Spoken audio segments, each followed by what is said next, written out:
desperate. I remember saying to David one morning when I was ovulating and he was late for work and we were both so profoundly over the process already, "Look, I don't want to do this either, but I can't think of another way to get your sperm inside me right now. So take off your pants and let's get this over with." After a year of trying with no success, we added doctors and testing to the fun. We went to appointment after appointment and took blood test after blood test and had ultrasound after ultrasound, all of which yielded no answers. We moved on to more invasive tests, like the one where a male doctor threaded tiny tubes up my vagina and through my cervix and sat between my open legs, poking around my insides as I writhed in pain before injecting dye up through my uterus and ovaries while a nurse took pictures. After a year of these tests, I started on the drugs.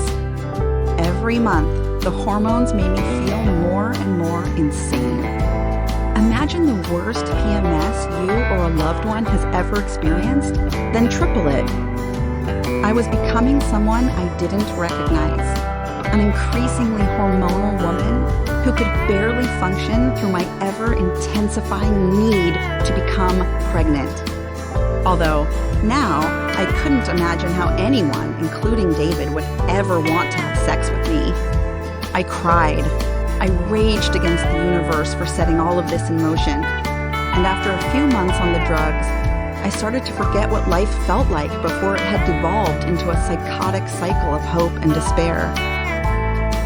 During this process, I took hundreds of pregnancy tests. Sometimes I took 5 or more tests a day, praying one might liberate us.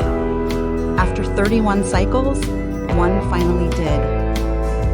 I was in Washington, D.C. with Skylar, who was 10 at the time, for the wedding of his godfather. After Skylar and I analyzed the 10 different tests I had taken and determined that I was indeed pregnant, together we decided to surprise David in person with the news when we got home.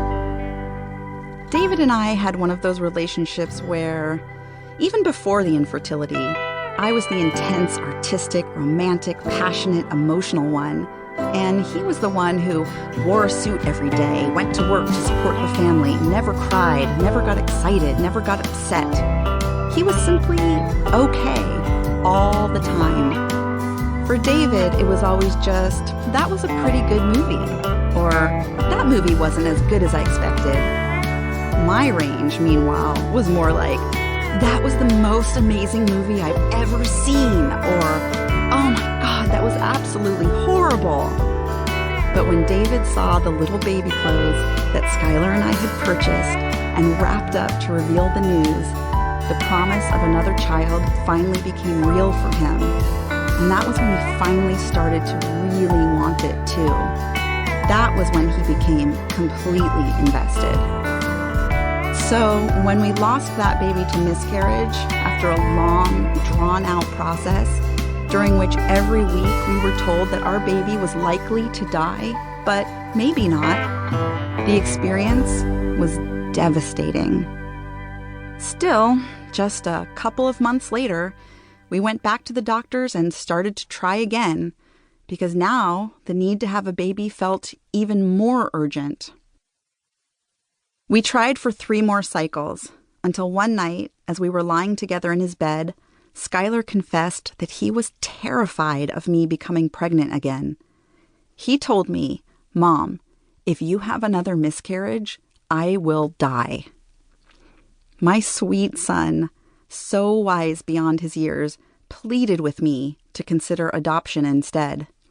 He had apparently given the situation a lot of thought, and he had an answer for every question I asked him. Yes, he would absolutely love an adopted child just as much as a biological one. No, it didn't matter if his little brother or sister didn't look like him. No, it didn't make him sad or scared in any way. It was exciting. Skylar was the one who helped me begin to understand that it was irrelevant if a baby was born to me or not. Its origin wouldn't make any difference in how much we would love that little soul. We joined forces and, together, convinced David of the same. Our family swiftly abandoned our efforts.